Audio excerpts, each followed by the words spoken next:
High সিরি। High. আমিও ওটাই ভাবছি, 2 ঘন্টা ধরে তুমি আমায় ফোন করলে না কেন? আরে আমার পেছনে লাগছো তো?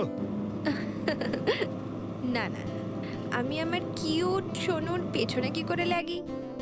তুমি যখন আমাকে সোনু বলে ডাকো আমার মনে কুচু কুচু কুচু হয়।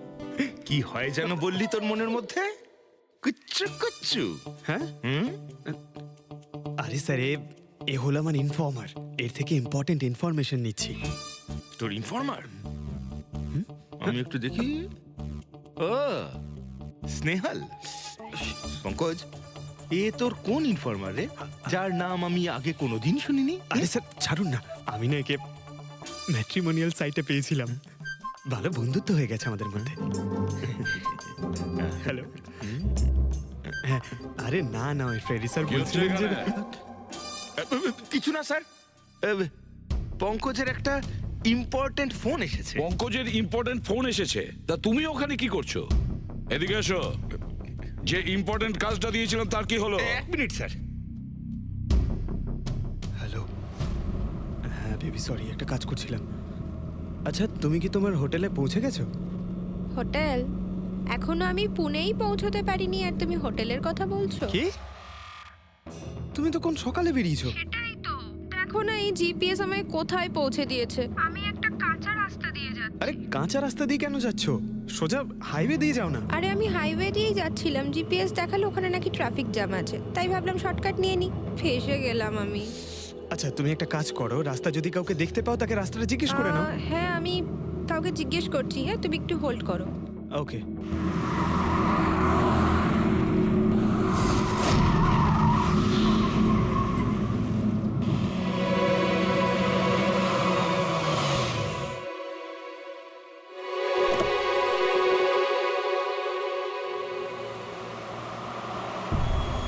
এক্সকিউজ মি, এক্সকিউজ মি, আপনি একটু বলতে পারবেন এই রাস্তাটা হাইওয়েতে কানেক্ট হবে কিনা? হ্যাঁ হবে।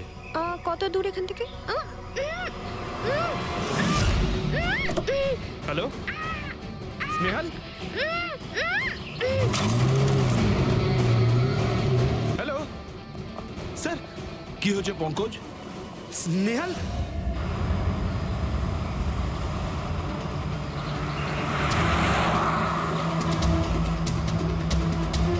স্যার, এটা এটা স্নেহালের গাড়ি স্যার।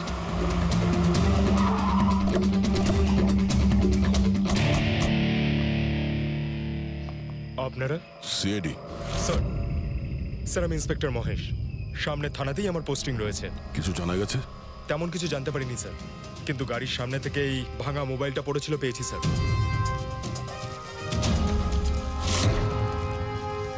স্যার এটা স্নেহালের স্যার।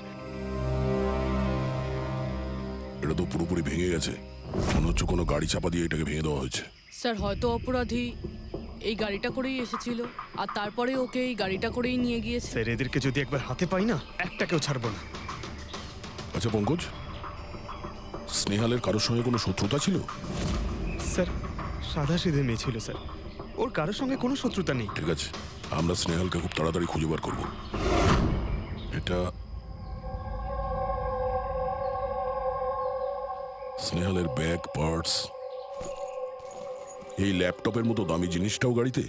স্যার এই অপরাধটা লুটপাটের জন্য তো শুধু হয়নি।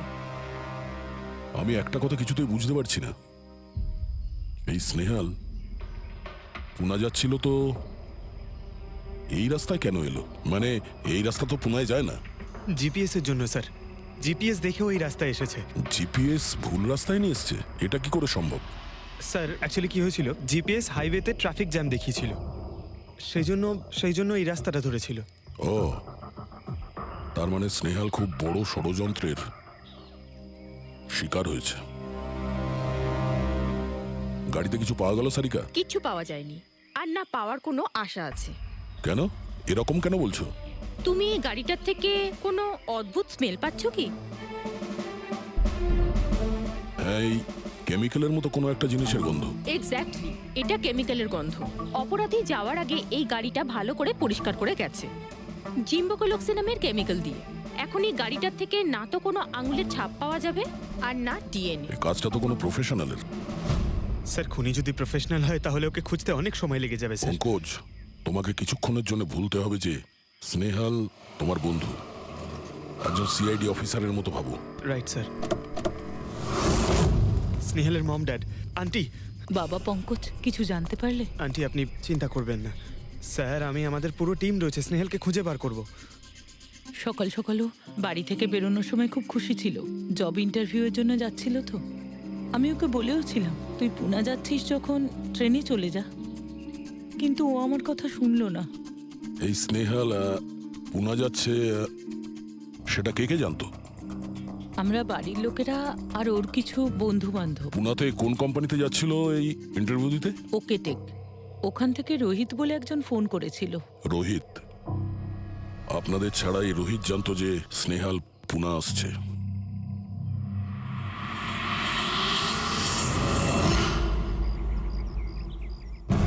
এই ইনফরমেশনটা পেয়ে গেলে স্যার আমরা অনেকটা এগিয়ে যাব। হ্যালো স্যার, আমি হলাম রোহিত, এই কোম্পানির এইচআর ম্যানেজার। রোহিত, স্নেহাল নামের একটা মেয়ে তোমার কোম্পানিতে আসার কথা ছিল না জব ইন্টারভিউ দিতে? জব ইন্টারভিউর জন্য? আগে না তো। না মানে কি বলতে চাইছেন? এই ইমেলটা আপনাদের কোম্পানি থেকে পাঠিয়েছিল তো? এটা তো আমাদের কোম্পানির ইমেল অ্যাড্রেসই নয়, কেউ নকল ইমেল থেকে হয়তো এনাকে বোকা বানিয়েছে। আচ্ছা, এরকম না তো যে এখন তুমি আমাদের বোকা বানাচ্ছ? হ্যাঁ স্যার, এই দেখুন আমার কার্ড, এখানে কোম্পানির ইমেল আইডি পরিষ্কার করে লেখা আছে। যদি আপনি চান তাহলে আমি কোম্পানির বসের সাথেও আপনার দেখা করাতে পারি। আমাদের কোম্পানির সমস্ত পজিশনই ফুল আছে, আর এখানে কোনো কাজের জন্য কোনো ইন্টারভিউই চলছে না। স্যার, তার মানে এই ইমেলটাও ওই অপরাধীরাই পাঠিয়েছে। অনেক বড় প্ল্যানিং করেছিল কেউ, সে যেই হোক স্নেহালের সম্পর্কে অনেক কিছু জানে। পঙ্কজ, একটু ঠান্ডা মাথায় ভেবে তারপরে বলো, স্নেহালের সঙ্গে কারোর কি কোনো শত্রুতা ছিল? না স্যার। আরে একটু ভেবে চিন্তে বলো, হয়তো কখনো বলেছিল কারোর সঙ্গে ঝগড়া হয়েছিল। হ্যাঁ, মনে করো। দেখো ভাই পঙ্কজ, পৃথিবীতে এমন কোনো মানুষ নেই যার কখনো না কখনো কারোর সঙ্গে মনোমালিন্য হয়নি। তবে আরে ছোটখাটো ঝগড়া হয়তো হয়েছিল কারোর সঙ্গে। স্যার, ছোটখাটো ঝগড়া হয়তো ওর বন্ধুদের সঙ্গে হয়েছে স্যার, কিন্তু এমন বড় কোনো ব্যাপার হয়নি যে ওকে কেউ এভাবে তুলে নিয়ে যাবে। আর স্যার, স্নেহালের বাড়িতে কোনো কিডন্যাপারের ফোন পর্যন্ত যায়নি মুক্তিপণের টাকা চেয়ে। স্যার, ও মিডল ক্লাস ফ্যামিলি থেকে বিলং করে স্যার। আর স্যার, কেউ যদি মুক্তিপণ দাবি করে ওরা দিতেও পারবে না। পঙ্কজ, তুমি বলছিলে যে জিপিএস ওকে ভুল রাস্তায় পাঠিয়েছিল, তাই তো? আর জিপিএস থেকে ও বুঝতে পেরেছে যে ট্রাফিক জ্যাম আছে এক্সপ্রেস ওয়েতে, তাই তো? Yes sir. কিন্তু স্যার, ট্রাফিক পুলিশের লোকরা তো বললেন হাইওয়েতে কোনো জ্যামই ছিল না সেদিন। সেটাই তো, তার মানে জিপিএস ওকে ভুল ইনফরমেশন দিয়েছিল। স্যার, জিপিএস ভুল ইনফরমেশন কি করে দিতে পারে স্যার? আজকাল তো প্রায় সকলেই জিপিএস ব্যবহার করে। প্রবলেম জিপিএস এ নয়, প্রবলেম হলো এটা যে আজকাল যেভাবে computer, mobile phone, laptop hack হয়, সেভাবে জিপিএসও হ্যাক করা যেতে পারে। হ্যাঁ, হতেই পারে। আর অপরাধীরা যেখানে এরকম প্ল্যান করতে পারে, তখন জিপিএস হ্যাক করা ওদের কাছে কোনো ব্যাপারই না। স্যার, স্যার, বিগত 5-6 মাসে এরকম আরো অনেক লোক আছে যারা স্নেহালের মতনই গায়েব হয়ে গেছে। এদেরও গাড়ি থেকে কিডন্যাপ করা হয়েছে, আর সেই কেমিক্যালও ছেটানো হয়েছিল ওই গাড়িগুলোর মধ্যে, যাতে প্রমাণ লোপাট করা যায়। ও মাই গড, কি হয়েছে স্যার? এখনো পর্যন্ত এদের খুঁজেই পাওয়া যায়নি।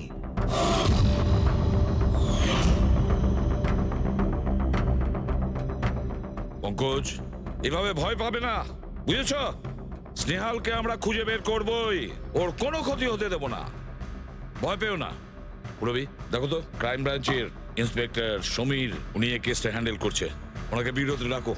নিখোঁজ হয়েছেন। প্রথমে ওনাদের চাকরি কিংবা ফ্রি গিফটের লোভ দেখিয়ে ডাকা হয়েছে, তারপরে জিপিএস হ্যাক করে গাড়িতে তুলে নিয়ে যাওয়া হয়েছে, তারপর কেমিক্যাল ঢালা হয়েছে যাতে প্রমাণ সব নিশ্চিহ্ন হয়ে যায়। সমীর, সেসব আমরা জেনেই গেছি। যদি নতুন তথ্য কিছু পাওয়া গিয়ে থাকে বা নতুন কিছু যেটা দিয়ে আমরা অপরাধীর কাছে পৌঁছতে পারি। স্যার, গত মাসে এরকম নতুন কিছু একটা পেয়েছিলাম।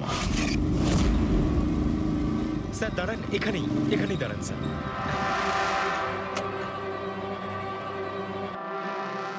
কোথায় আছে? ওই যে স্যার, ওই গাছটার নিচে।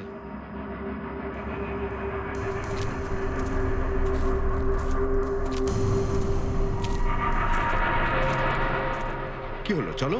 না স্যার, আপনি যান। আরে ঘাবড়াচ্ছ কেন, আমি আছি তো তোমার সঙ্গে, এসো। না স্যার, আমার ভয় লাগে ভীষণ। আচ্ছা, জায়গাটা কোথায়? ওই যে স্যার, ওইখানে গাছটার নিচে। দাও, আমাকে দাও।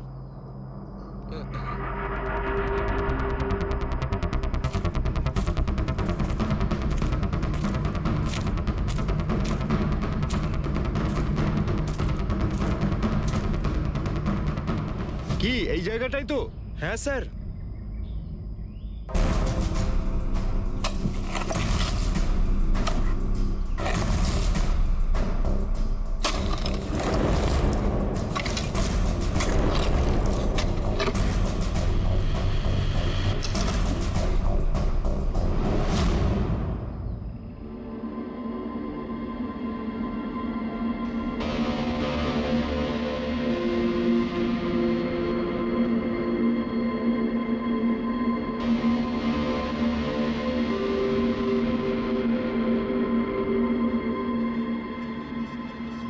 নিখোঁজ লোকেদের মধ্যে একজনকে অ্যাসিড ঢেলে পুরো পুড়িয়ে দেওয়া হয়েছিল।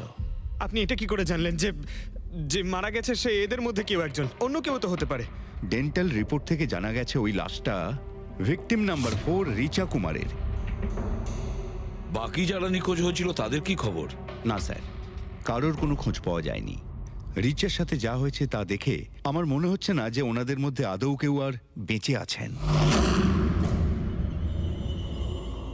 স্যার, তার মানে স্যার, স্যার স্নেহালও বাঁচবে না। পঙ্কজ, স্নেহালকেও মেরে ফেলবে স্যার। পঙ্কজ, দেখ, নিয়ে যাও ওকে বাইরে। পঙ্কজ, আয় ভাই। স্যার, হতে পারে এটা কোনো সিরিয়াল কিলারের কাজ, হয়তো। না পুরবি, আমার তো মনে হয় না এটা কোনো সিরিয়াল কিলারের কাজ, কারণ নর্মালি সিরিয়াল কিলারের একটা প্যাটার্ন আছে, প্যাটার্ন খুন করার, কাউকে মেরে ফেলার। কিন্তু না না, জানি না কেন, তবুও সিরিয়াল কিলার মনে হচ্ছে না আমার। এই দেখো, সে যেই হোক, এ তো যাকে তাকে মারছে, সে কোনো মেয়ে বা মহিলা হোক বা কোনো পুরুষই হোক। এই দেখো, এরা হলো সবাই স্টুডেন্ট, বয়সটাও এদের কাছে কোনো ব্যাপার না। এটা নিশ্চয়ই অন্য কোনো ব্যাপার। এই দেখো, এই নাতাশা বেচারি তো, আরে নাতাশার সঙ্গে যখন দুর্ঘটনা ঘটে তখন ওর সঙ্গে ওর বয়ফ্রেন্ডও ছিল, কুলদীপ, কুলদীপ নাম ওর। হ্যাঁ স্যার, আমি ওনাকে 3 বার জিজ্ঞাসাবাদ করেছি, তারপরে কিন্তু বিশেষ কিছু আমি জানতে পারিনি। কুলদীপ, স্যার, এটা আমার ভুল। আমার সেদিন নাতাশাকে একা গাড়িতে ছেড়ে যাওয়া উচিত হয়নি। সবকিছু শুরু থেকে বলো, সব কথা ডিটেলে। স্যার, নাতাশা এমআইবি কোম্পানিতে রিসেপশনিস্টের জব করত। তখনই একদিন হঠাৎ করে কোনো বড় কোম্পানি থেকে ভালো জবের অফার এসেছিল। Sir, 1 minute.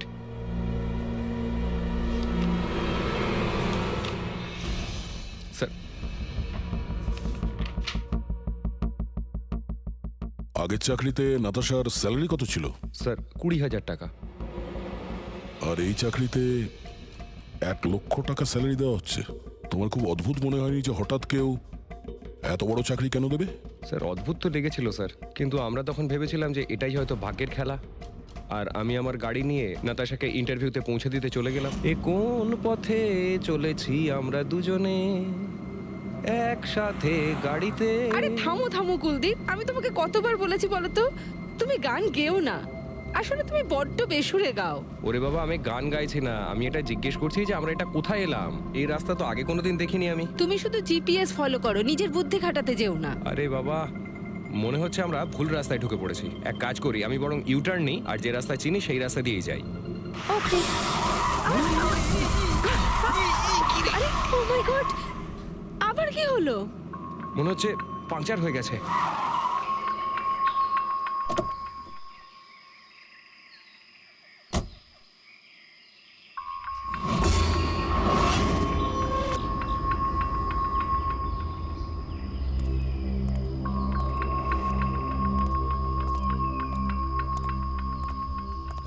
ও নো, দেখো, 2টো টায়ারই পাংচার হয়ে গেছে। একটা হলে তো পাল্টানো যেত। তাহলে এবার কি করব? এখানে ট্যাক্সি, অটো কিছুই তো পাওয়া যাবে না। দাদা দাদা দাদা, 1 মিনিট 1 মিনিট। এখানে আশেপাশে কত মেকানিক পাওয়া যাবে? হ্যাঁ আছে তো, 2 কিলোমিটার সামনেই আছে। কি হয়েছে, পাঞ্চার হয়ে গেছে নাকি? হ্যাঁ দাদা, আমাকে একটু ছেড়ে দেবেন? ছেড়ে দিতে পারি, কিন্তু 50 টাকা আরে লাগবে। 100 টাকা নিয়ে নেবেন, চলুন। আরে কুলদীপ, তুমি আমাকে এখানে একা রেখে যাচ্ছ? আমি যাবো আর আসবো, ঠিক আছে? আমার তোমার সাথে আসাই উচিত হয়নি। লাভ ইউ সোনা। 10 মিনিট তুমি ভেতরে বসো, বাইরে বেরোবে না। আমি যাবো আর আসবো, চলো চলো। ও আমাকে বলেও ছিল যে আমি ওকে যেন একলা ছেড়ে না যাই। যদি আমি ওর কথাটা শুনতাম গো। তারপর তুমি মেকানিককে নিয়ে ওখানে পৌঁছলে, আর ওখানে নাতাশা ছিল না? না স্যার। স্যার, ওই বাইকের লোকটা এদের সঙ্গে মিলে আছে। হতে পারে। তুমি ওই বাইকওয়ালাকে দেখেছো? কিছু মনে আছে? না স্যার, ও তো হেলমেট পরেছিল। আচ্ছা, ওই বাইকের নাম্বার মনে আছে? না স্যার, সেই সময় আমার নাতাশাকে ইন্টারভিউ পৌঁছে দেবার তাড়া ছিল, তাই খেয়াল করিনি। আচ্ছা, এই নাতাশা কোনো ডায়েরি টায়েরি কিছু লিখতো? আমি বলতে চাইছি যে সারাদিন কি করেছে, কিংবা মিটিং শিডিউলস। ডায়েরি তো নেই, কিন্তু হ্যাঁ ল্যাপটপ আছে, যাতে ও নিজের জরুরি বিষয়গুলো লিখে রাখতো। দেখান। একটু খোলো এটাকে। পাসওয়ার্ড 20/04/1987। এটা নাতাশা? আগে হ্যাঁ স্যার। এই দুর্ঘটনা ঘটেছিল 6 মার্চ। দেখো তো দুর্ঘটনার আগেও কোথায় গেছিল। ওর শিডিউলটা চেক করো।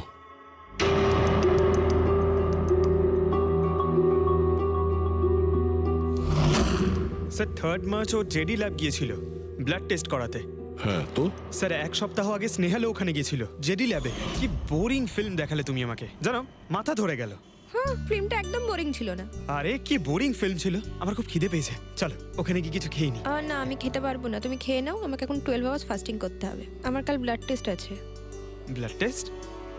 তোমার কি হয়েছে? Relax, it's just a blood test, normal routine checkup. আরে বাবা, তুমি তো ভয় দেখিয়ে দিয়েছিলে আমায়। আচ্ছা, ব্লাড টেস্টে ভয় পেয়ে গেলে, আর যদি আমার কিছু হয়ে যায় তখন কি করবে? তখন অন্য কেউ চলে আসবে। কি? অন্য কেউ? হ্যাঁ, অন্য কেউ? আরে মেরো না, সাহস হলো কি করে? আমাকে মেরো না তুমি। এখানে আমার একটা সম্মান আছে। I love you, I love you, I love you. আরে তোমার কিছু হতেই দেব না। স্যার, হ্যাঁ। যা সন্দেহ করেছিলাম তাই হলো। সব ভিকটিমই গায়েব হয়ে যাওয়ার ঠিক আগে ব্লাড টেস্ট করিয়েছিল ওই জেডি ল্যাব থেকে। জেডি ল্যাব থেকে? ঠিক আছে, একটা সূত্র তো পাওয়া গেল। আর স্যার, যাদের যাদের বাছা হয়েছিল তাদের কাছে একটা বিশেষ ইমেল এসেছিল টেস্টের কয়েকদিন আগে। কিরকম ইমেল? স্যার, ওই ইমেলে এটা লেখা ছিল যে ওরা পুরো টেস্টটাই 500 টাকায় করতে পারবে। স্যার, এরকম ইমেল তো স্নেহালের কাছেও এসেছিল। কি? 500 টাকায় তো আজকাল একটা টেস্ট করানোও সম্ভব নয়। বস একটু দেখি কি কি আছে। হ্যাঁ, দেখো একবার।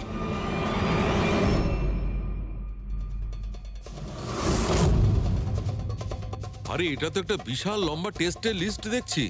এ তো 500 টাকায় হবেই না, কম করে 15-20 হাজার টাকা লাগবে। কি বলছো তুমি? হ্যাঁ, ব্যাপারটা বেশ গোলমেলে মনে হচ্ছে সালুখে। এটার তো একটাই কারণ হতে পারে সালুখে, যে টেস্ট করা আর লোকদের সিলেক্ট করা, সুস্থ লোকদের নির্বাচন করা, তারপর তাদের অপহরণ করে মেরে ফেলা। কিন্তু কেন কেন ওরা মারছে?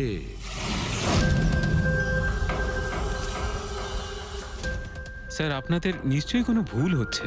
500 টাকাতে এতগুলো রিপোর্ট করা সম্ভবই নয়। এটা তো আমরাও বলছি। এতগুলো টেস্ট 500 টাকা কি করে হয়?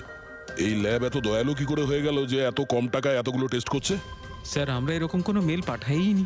আচ্ছা, ওসব ছাড়ো। ঠিকঠাক বলবে নাকি আরো কিছু পদ্ধতি অবলম্বন করতে হবে আমাদের? 1 মিনিট স্যার, আপনি এভাবে মিথ্যে অভিযোগ দিয়ে আমাদের ভয় দেখাতে পারেন না। আপনি যাদের নাম বলছেন তারা তো আমাদের ল্যাবে আসেইনি। এই দেখুন, এটা হলো আমরা আমাদের জানি যে records। ওরা এখানে আসেনি। ওদের বাড়ির লোক বলেছে যে এই ল্যাব থেকে হোম টেকনিশিয়ান গিয়েছিল ওদের বাড়িতে ব্লাড স্যাম্পল নেওয়ার জন্য।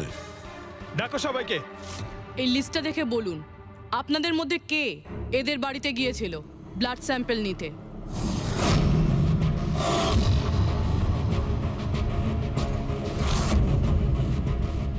আমি যাইনি স্যার। আমি যাইনি স্যার। আমিও যাইনি স্যার।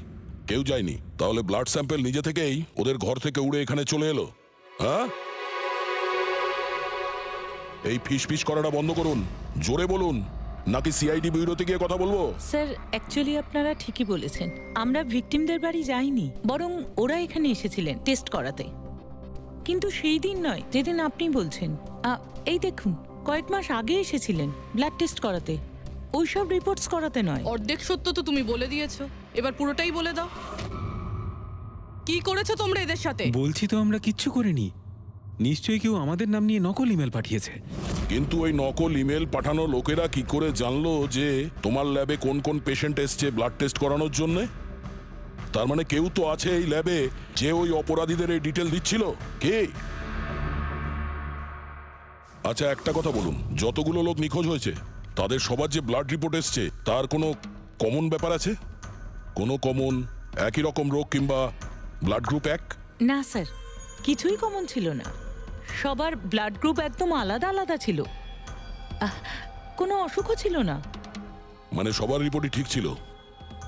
পুরবী, পঙ্কজ, এদের সবাইকে গাড়িতে বসাও, ব্যুরো নিয়ে চলো এদের। কিন্তু আমি তো কিছুই করিনি স্যার। আমি একদম সত্যি বলছি স্যার, আমি সম্পূর্ণ নিরপরাধ। স্যার আমিও তো কিছু করিনি।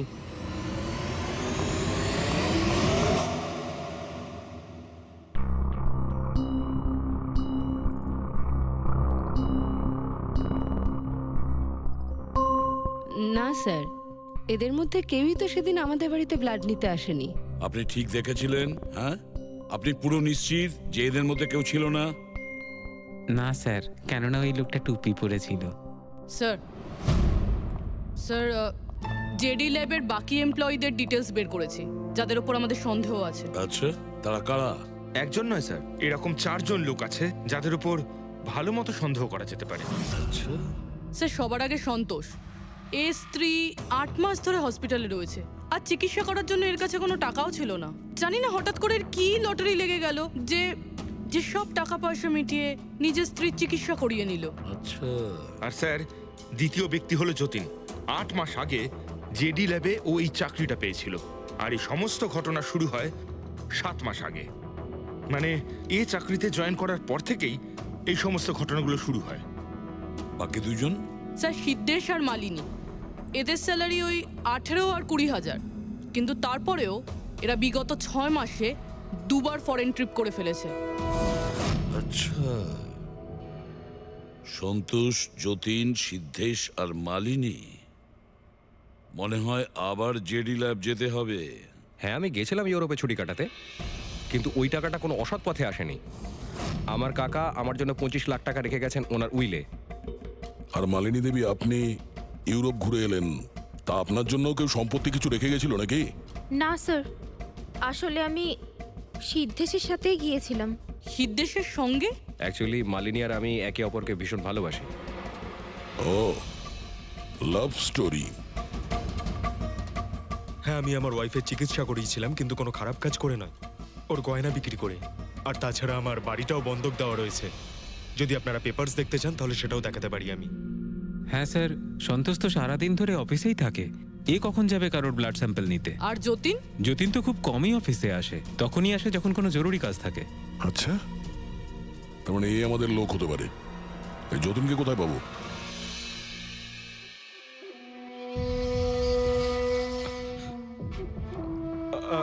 আমি কথা দিচ্ছি স্যার, কাউকে কিচ্ছু বলবো না, আমি কিচ্ছু বলবো না কাউকে। এই শপথ বাক্য সিনেমাতেই ভালো লাগে, বুঝেছো? আর আমাদের কাজের নিয়ম তো খুব ভালো করেই তুমি জানো। স্যার আমি শহর ছেড়ে চলে যাবো স্যার, আমি এই দেশটাই ছেড়ে চলে যাবো। ওরা আমাকে কোনোদিনও খুঁজে পাবে না sir. Sir please sir. Jatin, নিজের আর আমাদের সময় একদম নষ্ট করো না। যার যখন চোখ বন্ধ করার সময় আসবে তাকে তো চোখ বন্ধ করতেই হবে, বুঝেছো?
যতীন,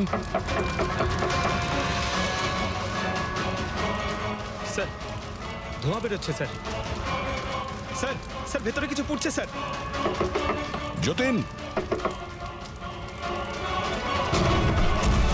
যতীন, ও নো, যতীন, ও নো, যতীন, কি হয়েছে? তুমি ঠিক আছো? কে করেছে এরকম? কার জন্য কাজ করো তুমি, বলো? ওই চোখটা সব কিছু দেখতে পায়, সব ভাইকে দেখতে পায়।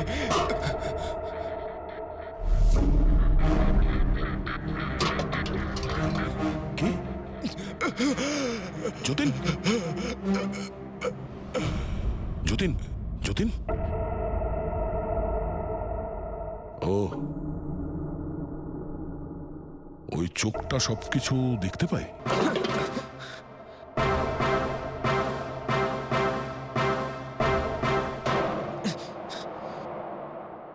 স্যার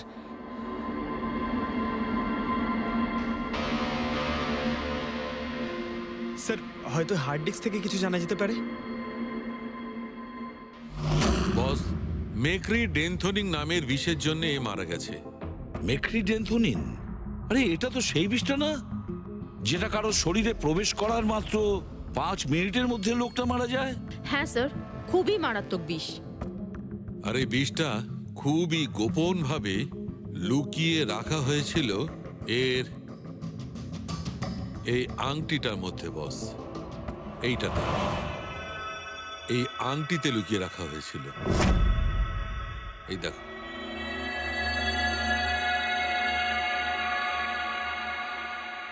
এই যে, এই যে দেখতে পাচ্ছ ছোট্ট একটা পিন, এই ছুঁচে বিষটা ছিল, আর এইটা এই আংটির ওপর ছিল। আর বস, এই আংটিটার ওপরটাকে যদি এভাবে ঘোরানো হয় তখন এই পিনটা বাইরে বেরিয়ে আসে এইভাবে। আর যখনই এই সূঁচটা ওর আঙুলে ফুটে যায়, সঙ্গে সঙ্গেই বিষটাও সারা শরীরে ছড়িয়ে যায়। কিন্তু স্যার, যতীন নিজেকে শেষ করতে যাবে কেন? ফেডরিক, যতীনের ধরা পড়ার ভয় ছিল। একটা কথা তো স্পষ্ট যে যতীন নিজের বসকে, মানে যার হয়ে ও কাজ করত, তাকে খুব ভয় পেত।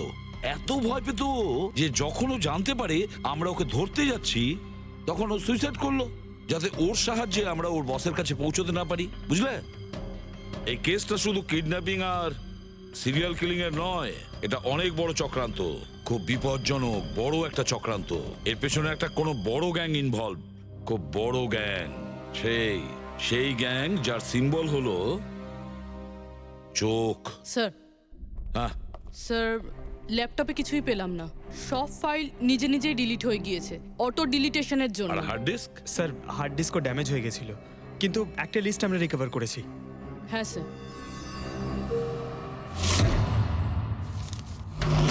আরে এতে 100-রও বেশি নাম রয়েছে। স্যার স্নেহালের সঙ্গে আরো যারা উধাও হয়েছিল সবার নাম এই লিস্টে আছে, কিন্তু স্যার কারোর তো কোনো রোগ নেই। নিশ্চয়ই এই লিস্ট যতীন ওই জেডি ল্যাব থেকে চুরি করে ওর বসকে দিয়ে দিয়েছে। কিন্তু কে হতে পারে এই লিস্টের মধ্যে যার মৃত্যুর নাম্বার এসে গেছে? কে হতে পারে? একটা কাজ করো, এই লিস্টে যতজন আছে, যতজনের নাম আছে, প্রত্যেককে ফোন করো, সতর্ক করো তাদের, ওদেরকে জানাও যে ওদের প্রাণের ঝুঁকি আছে।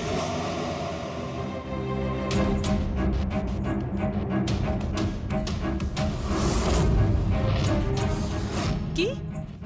আরে না, আমি আর কি মারছি না। আমি সত্যি সিআইডি থেকে বলছি। আপনার প্রাণ সংশয় আছে, সেই জন্যই বলছি। যতক্ষণ আমরা না বলবো, আপনি প্লিজ বাড়ি থেকে বাইরে বেরোবেন না। কি চাকরির ইন্টারভিউ? যেও না আলিশা। কিন্তু আমি তো এক্ষুনি বেরোবো। না, বাড়ি থেকে তুমি বেরিও না। Alisha, Alisha, hello hello hello Alisha. কি হয়েছে ফেডরিক? ফেডরিক, কি হয়েছে? স্যার, আলিশা নামের একটি মেয়ের চাকরির জন্য একটা ইন্টারভিউ কল এসেছিল। এখন ওর ফোনটা বন্ধ পাচ্ছি স্যার।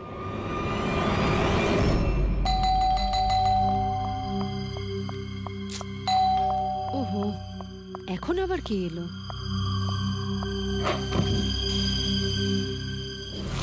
আলিশা, হ্যাঁ, আপনারা? সিআইডি। মাই গড, মানে আমি যে মডেলিং এর অফারটা পেয়েছি সেটা ভুয়ো? ওই লোকগুলো আমাকে কিডন্যাপ করতে চায়? হ্যাঁ, কিন্তু এখন আর ঘাবড়ানোর কোনো প্রয়োজন নেই। আলিশা এখন ইন্টারভিউর জন্য যাবেও, আর ওর কিছু হবেও না।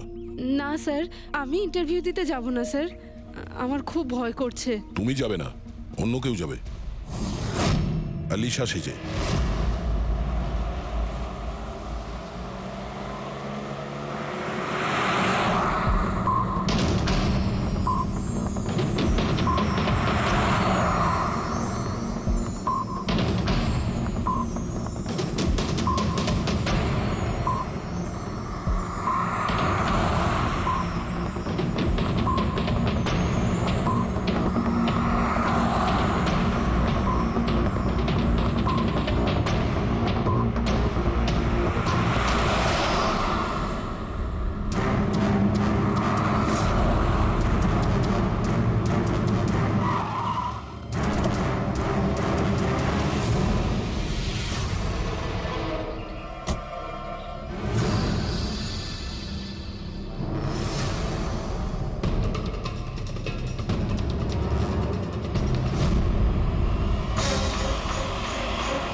Excuse me, Yes. অ্যাকচুয়ালি আমি রাস্তা হারিয়ে ফেলেছি।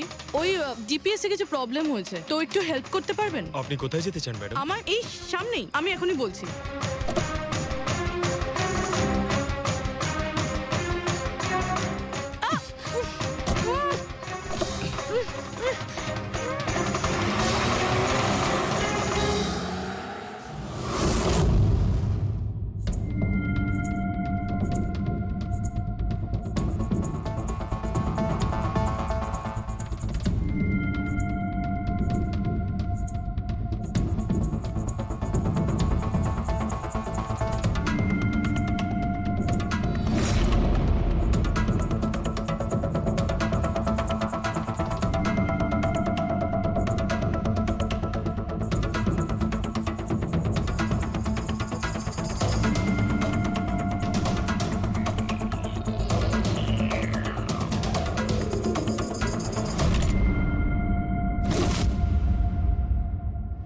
এসব কি করেছিস তুই?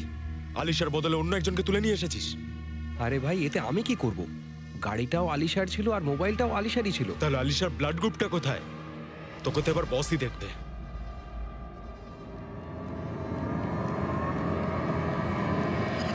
Hello beautiful.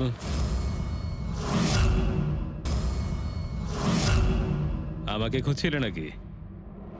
নাও, এসে গেছি আমি তোমার কাছে। হ্যাঁ, চলো। ছাড়, ছাড় আমাকে।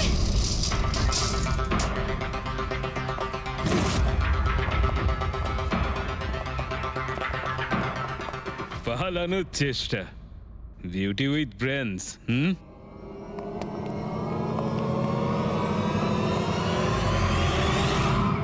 কি হলো? তোমরা কি মাছি দাঁড়াচ্ছিলে নাকি?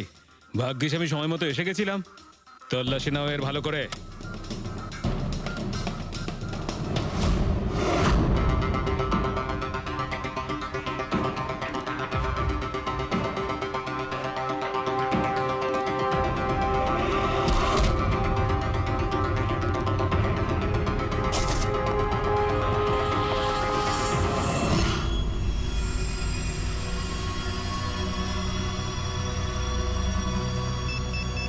বস, জুতোতে কি আছে?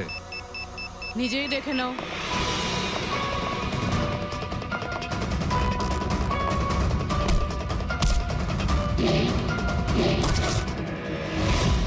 পা থেকে খোলো। খোল। কত টাইম লাগাস রে তোরা? হ্যাঁ,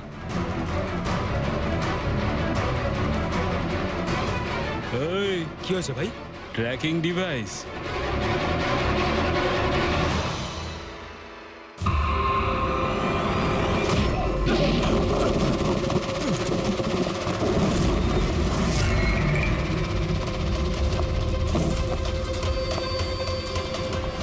তোরা ঠিক করে চেক করিসনি নাকি? আর তুই হিরোইন, কে রে তুই? তোদের কাল। আচ্ছা, সিআইডি। ও পালাও।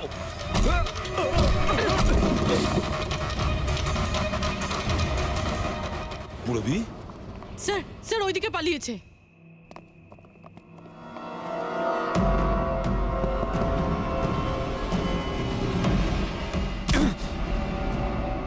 স্নেহাল, এসো তাড়াতাড়ি বেরো। কেউ আছে? বেরিয়ে এসো, তাড়াতাড়ি এসো। আসুন, বাইরে আসুন, আসুন তাড়াতাড়ি। এইদিকে, সামলে সামলে।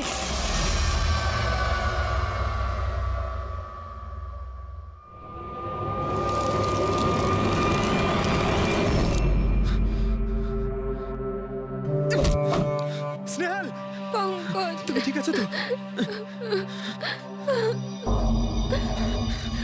ভেবেছিলাম আমি আর এখান থেকে কোনোদিন বেরোতে পারবো না। তুমি যেখানেই থাকতে আমি তোমায় ঠিক খুঁজে বার করতাম। তুমি আমাকে এত ভালোবাসো? আরে তোমাকে খুঁজতে গিয়ে আমার 10 কিলো ওজন কমে গেছে, পাগল। চলো চলো, তাড়াতাড়ি চলো।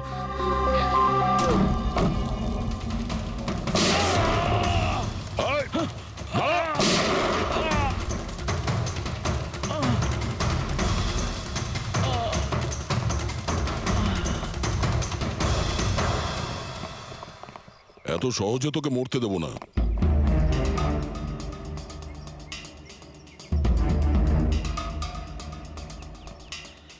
বল, এখানে কি হচ্ছিল?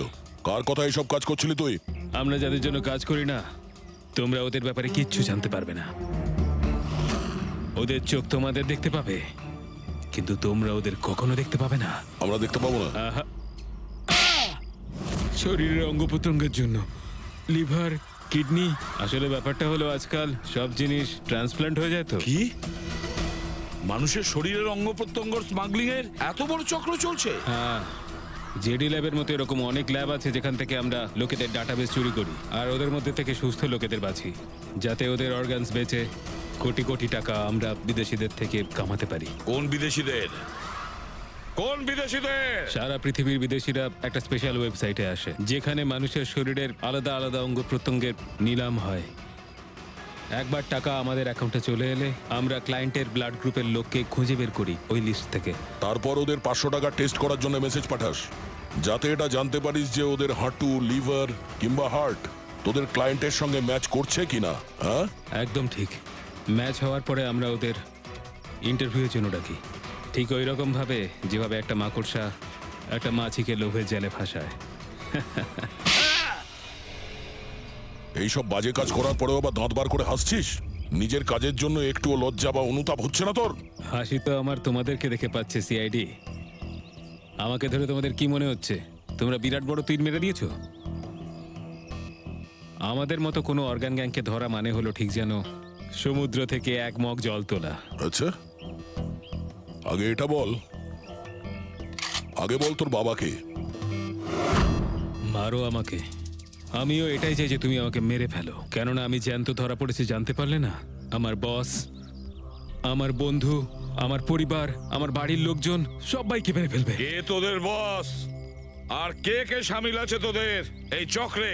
এর উত্তর আপনি আমার মুখ থেকে কোনোদিন শুনতে পাবেন না এসিপি স্যার।